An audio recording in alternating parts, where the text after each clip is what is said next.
At my father's birthday dinner, he told me to be useful and cover the bill, as if the family didn't rely on me for years. I agreed, but also announced that it was the last time they would ever get anything from me. I'm 32, a physical rehabilitation therapist, and according to my family, the one who made it. Oldest child, first to graduate, first to buy an apartment. Also the one they call when a back hurts, a car breaks down, or a bill is a bit tight this month. In my family, that basically means I'm the walking emergency fund with a face. I work long hours at a rehab center, post-surgery patients, athletes after ACL tears, grandparents after hip replacements. I spend my days teaching people how to walk again, how to move without pain. I'm good at what I do. I like my patients. I like seeing progress. What I don't like is coming home and realizing I have less respect in my own family than I get from strangers who can't climb stairs. 4 years ago, I bought a 2-bedroom apartment. It was supposed to be my place, my clean start. I'd saved for years. My parents were so proud. Then my little sister Hannah and her husband Tom hit a rough patch. We just need a place for a few months. My mom said, "You have the space, Chris. Be a good brother. You don't even have kids." 4 years later, they're still in my apartment. Their name isn't on the deed. They don't pay rent. They complain if I leave dishes in their sink. So that's the general picture. Now fast forward to last Saturday night. We're at this pretentious rooftop restaurant downtown for my dad's birthday. 14 of us around a long table. City lights, overpriced cocktails, everyone laughing like we're a normal family. The waiter drops the leather folder with the check in front of my dad. Dad flips it open, eyebrows go up for half a second, then he smiles and turns it to me like it's a menu. "You're covering everyone tonight. You make more money," he announces. Tom leans over and mutters under his breath just loud enough for me to hear. "Finally useful for something." Everyone laughs. My face gets hot. The number on the bill blurs for a second. I haven't even touched my wallet yet, but I already feel that old familiar heaviness in my chest. Here we go again. This dinner didn't come out of nowhere. It was just the loudest example of how my family has treated my income, like community property, since the day I got my first stable contract. When I finished my degree and landed a job at the rehab clinic, I was making okay money, not buy a yacht. Money more like finally stopped eating instant noodles everyday money. My parents acted like I'd won the lottery. Healthcare. That's secure? Dad said you'll never be out of work. Mom, you're so lucky, Chris, not like us. Struggling all our lives. They weren't exactly struggling. We weren't rich growing up, but we had a house, 2 cars, vacations every couple of years. They made a lot of "we sacrificed everything" speeches though, so I learned to feel guilty about basically existing. Then came the apartment. I'd been living with roommates, saving every extra cent. No eating out, no new clothes, just work and saving. I skipped vacations, skipped weekends away, skipped a lot of normal 20s stuff because I wanted something that was mine. When I finally signed the papers for my own place, I cried in the elevator going up. I'm not even ashamed of that. It felt like proof that all the sacrifice was worth it. My parents showed up with a plant and a bottle of cheap champagne. Hannah and Tom showed up with nothing but immediately claimed the bigger bedroom for sleepovers. You know, when we visit, they were renting a place across town at the time. Tom can't keep a job longer than a year. Sales, marketing, crypto, whatever is trendy that week. My sister works part-time at a salon. Every time something goes wrong, my parents swoop in to save them. Except now, saving them meant involving me. About 6 months after I moved in, my mom called. "Sweetheart, can we come by tonight? It's important." Important always means expensive in my family. They sat at my kitchen table. Very serious. Hannah and Tom are in a bit of trouble with their landlord. Mom started. "They fell behind. Just a little. The landlord is being unreasonable. I later found out a bit behind meant 5 months. Tom shrugged. "It's a rough market." Then Mom hit me with it. "We were thinking maybe they could stay here for a while, just temporarily, a few months until they get back on their feet." I stared at them, all 3 of you in a 2-bedroom. Mom waved it off. "You're barely here. You work so much and you're single. You don't need all this space. You always say you want to help people. Well, these are your people." That line is her favorite weapon. If I say no, I'm a hypocrite. "Bad son, bad brother, the selfish one," Dad added. "We'd help with groceries when we can." That part never really happened. I caved. Of course I did. They moved in for a few months. From the start, the roles were clear. They took the master bedroom. You don't mind, right? Hannah asked, already hanging her clothes in the closet. We have more stuff. I got the smaller room. They brought their dog who doesn't shed according to them. My dark couch disagrees. Bills quietly shifted. My name is on everything. Utilities, internet, building fees. Hannah would send me maybe $50 every now and then and call it our part. The rest was on me. At first I told myself it was fine. Family helps family. I still had enough to cover my own expenses, some savings, but it never stopped. Tom lost another job, then another. Every time my phone lit up, "Can you cover rent this month?" "We're waiting on a check." Netflix stopped working. "Can you look?" It says payment declined. For some reason, my card was attached to that account. Of course it did. When I started tracking everything in a spreadsheet, I scared myself. Over 3 years, I'd covered their portion of rent, which was never actually agreed on, but sort of assumed. Utility increases from 2 additional adults and a dog constantly at home. Their car insurance just for a bit. A vet emergency when the dog swallowed a sock. Hannah's dental work because my credit card is maxed. On top of that, my parents constantly hinted at how reassuring it was that I was there if they needed help too. Once Dad called because their car needed repairs. "We'll pay you back when the refund comes in," he said. There was no refund. There was never a refund. What made it worse was how little respect they had for the fact that I was working myself into the ground. I'd come home after a 10-hour day of helping stroke patients learn to stand and find Tom on my couch, controller in hand. "Rough day," he'd ask without taking off his headset. "Yeah," I'd answer, setting my bag down. He'd nod. "Same, man. Ranked matches are brutal." The first small crack in my just suck it up mindset came one night when I walked into the living room and heard my name. Hannah and my mom were on speakerphone laughing. I swear Tom, my sister, said, "Chris is basically our landlord and our masseuse." Mom laughed. "Well, he doesn't have a wife for kids. His money's for all of us. That's why God made him so practical." "Yeah." Tom added, "It's like having on-call fixer with magic hands." They had no idea I was standing in the hallway listening. Something twisted in my chest. I backed into my room, shut the door quietly, and sat on the bed. "They're on-call fixer." "Cool." From then on, I started noticing every comment. "Must be nice," Dad would say every time I mentioned something normal like buying new shoes. Some of us have real responsibilities. My lack of responsibilities got brought up a lot. Translation: you don't have kids, so you don't get to keep your paycheck. Hannah would sigh dramatically over her iced coffee. "We could save so much if we didn't have to pay for daycare and food and everything. You're lucky, Chris. You just have yourself. I was paying for most of the food in that apartment too."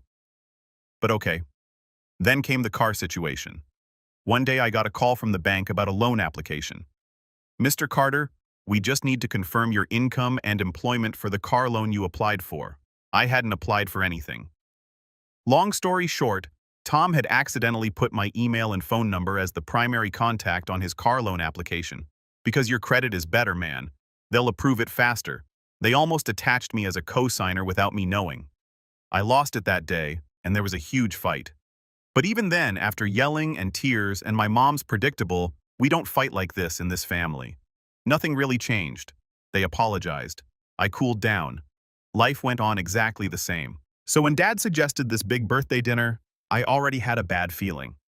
"We want to celebrate properly this year." Mom said, "Fancy place, nice photos. Your sister and Tom are strapped right now, but they'll come. It'll be special." Special always means Chris is paying for something. I told myself I'd just cover my share. Maybe Dad's. Be reasonable. Set a small boundary. I underestimated how little they cared about reasonable. Back to the rooftop restaurant. 14 of us at the table. Parents Hannah and Tom, their 2 kids, an aunt and uncle, a couple cousins. Everyone ordered like the menu didn't have prices. "This steak looks good," Tom said. "Only $80. YOLO. Right, Chris?" He grinned at me when he said it. I ordered the cheapest thing that wasn't a side dish because I know what an $80 steak looks like on my budget. We drank wine I didn't choose. They ordered desserts for the whole table without asking. There were shots at one point. A birthday tower that cost more than my weekly groceries. When the waiter finally brought the bill, he placed it in front of my dad with a little nod. Dad flipped it open, barely blinked, then rotated it toward me like he was showing me a cool meme. "You're covering everyone tonight. You make more money," he said, voice loud like it was a toast. A couple of my cousins laughed. Mom did that fake, scandalized thing. "Oh, Greg," she said, patting his arm. "Don't bully him." Then turned to me. "But honestly, honey, you do earn the most, and this is a big milestone for your father. It would mean a lot." Tom leaned in close and whispered, "Finally useful for something," before downing the rest of his drink. Something in me snapped, but it was a quiet snap. I looked at the number. $1,847. That was half a month's income after taxes. That was my emergency fund. That was my patient's co-pays that I argued about with insurance companies. My hands felt weirdly steady. "You really expect me to pay for 14 people?" I asked. Dad frowned like I just ruined the vibe. "Chris, don't make a scene. You know your sister and Tom can't afford this. We raised you better than to be selfish," Hannah chimed in. "Yeah, it's just money. You'll make more next month. It's not like you have a family to support." That line again. No family to support. I looked around the table. The same people who'd been living off me for years. "Okay," I said quietly. "Got it." I took out my card. The waiter hovered. "Will this be together or separate?" Dad gestured at me altogether. "He's got it." The waiter nodded and walked away with my card. I watched it leave like I was watching a little red lifeboat drift further from shore. While he ran the payment, everyone went back to chatting. Vacations they wanted, things they needed to buy. Hannah talked about upgrading the kids' tablets. Tom joked about wanting a bigger TV. Nobody thanked me. Nobody even acknowledged what was happening. The waiter came back with the receipt. "Here you go, sir. Thank you." I signed. My stomach twisted, but the weird thing was I felt calm. Absolutely, completely done. I stood up and raised my glass. "Okay," I said. "I need everyone's attention for a second." They all went quiet. Someone joked, "Oh, speech," and laughed. First I said, "Happy birthday, Dad. I hope you enjoy dinner." He smirked, relaxed. "See, I told you he'd do it." I looked straight at Hannah and Tom. And second, I wanted to let you all know that this is the last time I pay for anything for this family. The table froze. "What, Mom?" asked, smile flickering. I kept going. "Including the apartment," I said. "I'm selling it. I'm moving out soon." "You too," I nodded at Hannah and Tom. "Need to start looking for a new place." You could have heard a fork drop. Hannah's face went white. "You're what?" Tom laughed like I was joking. "Very funny man." "Don't be dramatic. I'm not joking," I said. "I've already talked to a realtor. The listing photos happen next week." Dad slammed his hand on the table. "Christopher, this is not the time. Actually, I said it's exactly the time because I just paid $1,800 so you could all have a fun night. On top of 4 years of subsidizing Hannah and Tom, on top of bailing you out of car repairs and credit cards and bills, my voice stayed steady. It surprised even me. I took my phone out and opened my notes app. "I've paid for your daycare late fees," I said to Hannah. "Your vet bills, your utilities. I covered 3 months of Mom and Dad's mortgage during COVID. Remember that. Almost $10,000 total, not counting this dinner." A couple of my cousins looked down at their plates. "And what I get in return," I continued, "is being called an on-call fixer and finally useful for something." Tom went red. "You were eavesdropping, so you admit you said it." I said, "Great." Mom's eyes flashed. "We are not talking about this here. Sit down." "No," I said. I felt weirdly light, like a weight was sliding off piece by piece. "I'm done sitting down and shutting up so you can keep using me." I set my empty glass down. "You have 30 days, I repeated to Hannah and Tom. "I'll put it in writing since everybody loves to forget what I say." Then I looked at my parents. "And in the future, if you can't afford a dinner like this, don't book it and assume I'll cover it. If you ask nicely in advance, maybe I'll consider chipping in. But this," I gestured at the cleared plates. "The half-full wine glasses, this surprise Chris will pay thing is over." Silence. The music from the restaurant suddenly felt too loud. My dad's jaw clenched. "You're punishing your sister's family because you're bitter.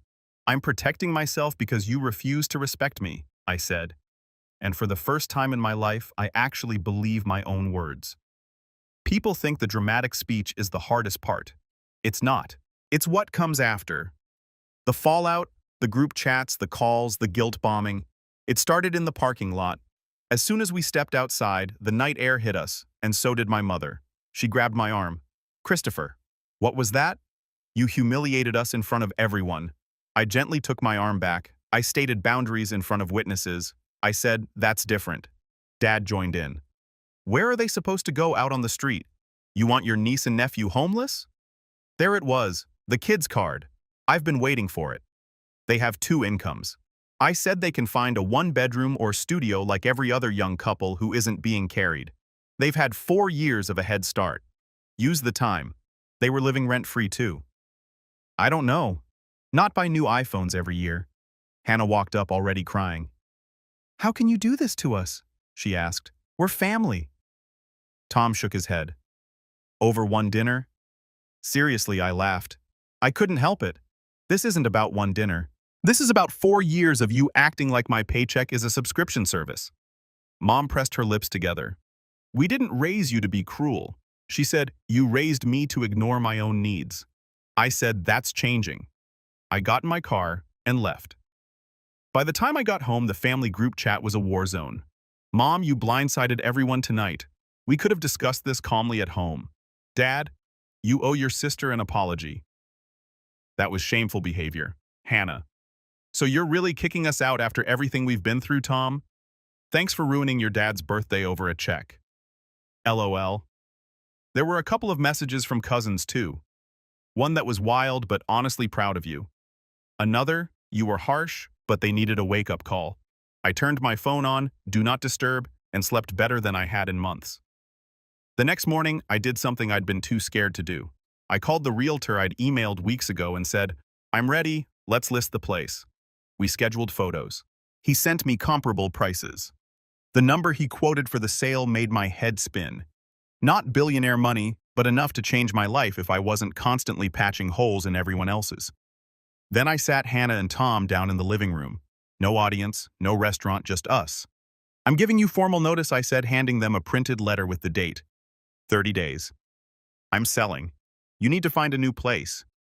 Hannah's eyes flicked over the paper. "You're really serious?" she whispered. "Yeah," I said. "I am." Tom scoffed. "You can't just throw us out. Tenants have rights." "You're not tenants," I said. "You've never paid rent. There's no lease. You're my guests. And my guests have overstayed."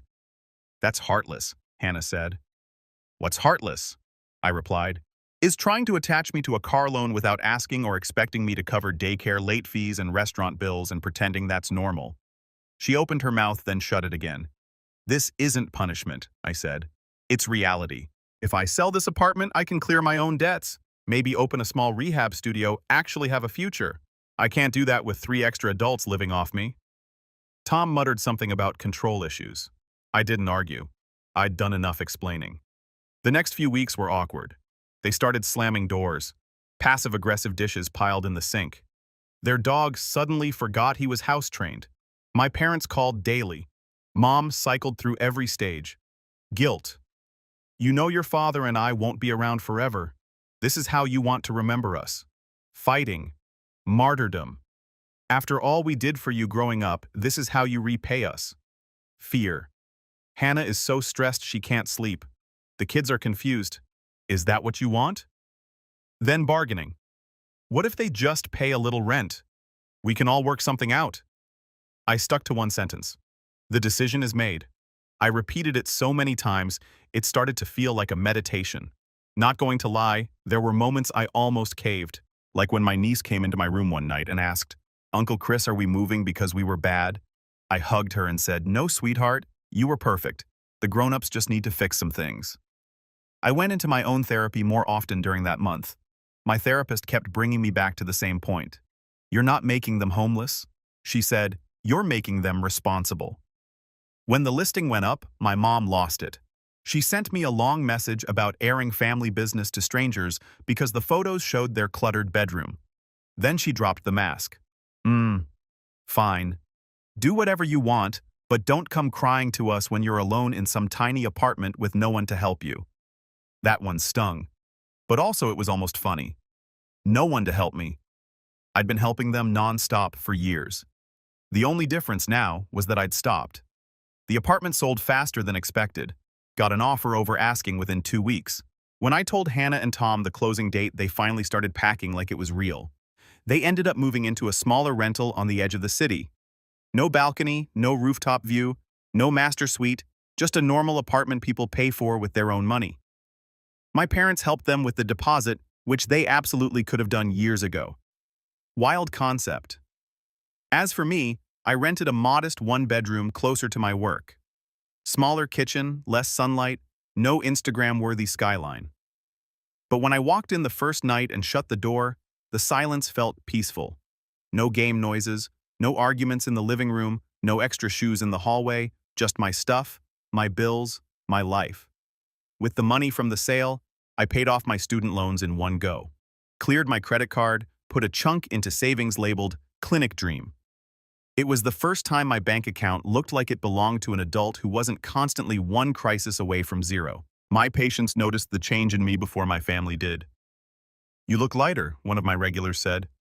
"Did you go on vacation, kind of?" I answered from my family. We both laughed, but I meant it. At work, I started talking with a colleague about opening a small rehab studio together in the future, something more personal than the big clinic. Before, that idea would have felt irresponsible. Now it felt possible. My parents still invited me to things, but always with an asterisk. "We're having dinner Sunday. Hannah and Tom will be there. We expect you to be civil." I went once. They spent the whole time talking about how rough the move had been. We had to downgrade.